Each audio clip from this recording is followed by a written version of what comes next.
Hey folks, thanks for checking out my video today. I wanted to do a really quick high level view at how I actually build new levels for Super Sunny World, which is my upcoming action platformer for the NES, heavily inspired by Super Mario Bros.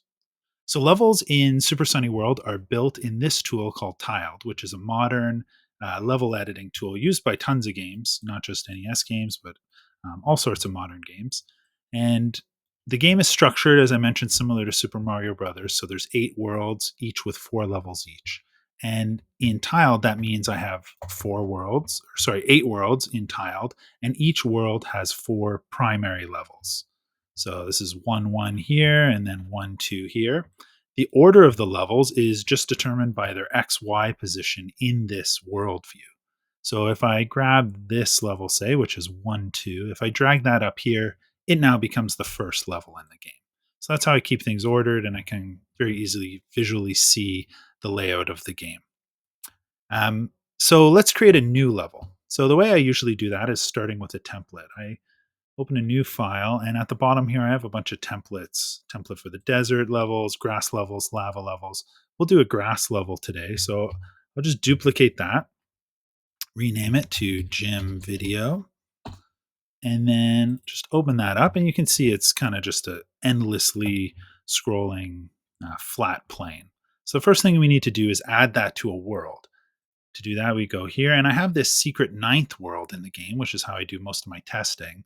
So we'll add it to that ninth world, and you'll see there's a bunch of kind of random things I'm testing out in here or have tested in the past. And we'll move that to the top, which, as I mentioned before, means this will be the first level in the game. So the way the levels are structured is there's this dynamics layer isn't actually used. There's 2 layers. There's the background layer, which is all my static tiles, and then there's an objects layer, which is where I place things like enemies, power-ups, things like that. So the background layer is really simple. You basically just paint using this palette over here on the right. You pick the tiles you want to show up, and you just paint them on screen.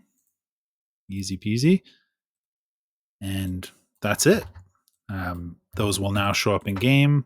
They have collision data built into them, so these treetops will be solid. The trunks will not be. The ground plane will be solid. That kind of stuff.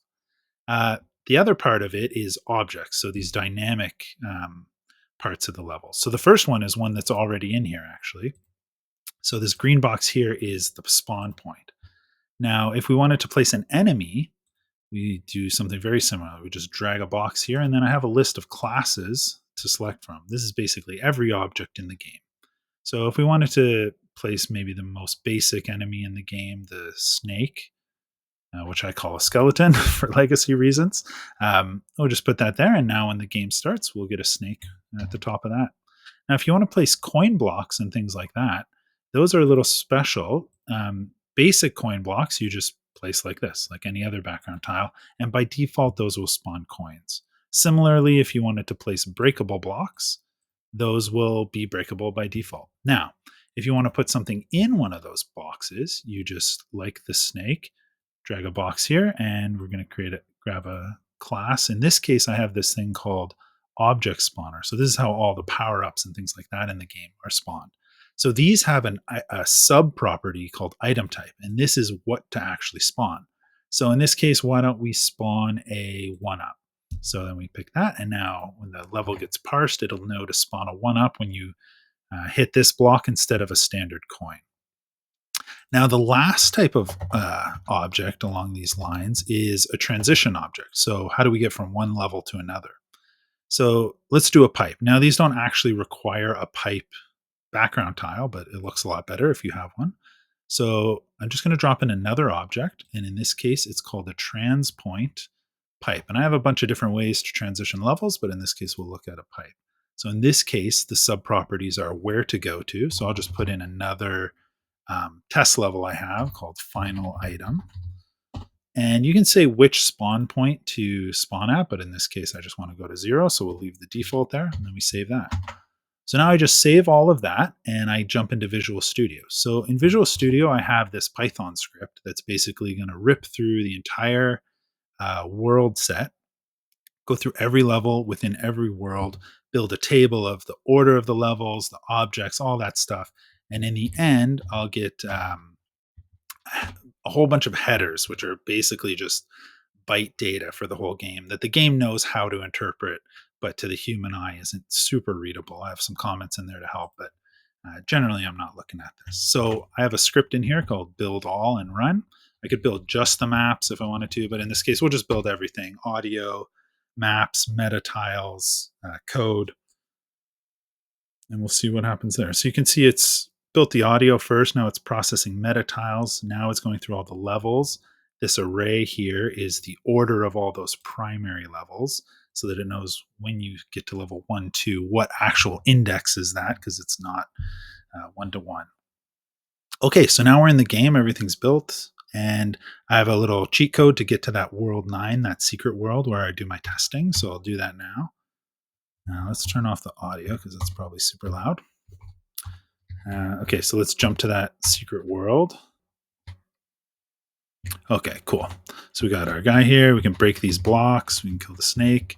I think we put the power up here. Oh, right, the one up. So now we got a one up. All that works. And then over here, we put that pipe, which should automatically transition me down through the pipe into that level. And there it is. That's the level I wanted to go to. Cool. So that's a really, really quick look at how I build levels, edit levels. There's obviously dozens and dozens of items and different special cases, bosses, stuff like that. But generally, everything's built that same way. It's in tiled, placing background tiles and objects and adjusting their properties. Some objects have much more complex properties. Like for instance, so if we did a snail that flies, it's got a whole bunch of extra properties like how fast to rotate, how big should the rotation be. So if we put this at large and leave the other one small, we'll get this cool kind of arcing. I'll show you real quick. So we can see that flying snail over here. So by giving it a wide X arc, but a really small Y arc, it creates this kind of almost going just left to right, but there's a little bit of up and down there. But anyway, as I said, that's basically how every object in the game is built. Really simple, really fast. It's really fast to iterate. You can also mix in save points, like save states with the emulator, so I can save right before I go into a level or in the middle of the level and see the changes live. So really, really fun workflow, really easy to build levels. So I hope you enjoyed that look at this. If you have any questions about how this game gets built, how I build games for the NES, I'd love to hear it. Just leave a comment and we'll talk soon.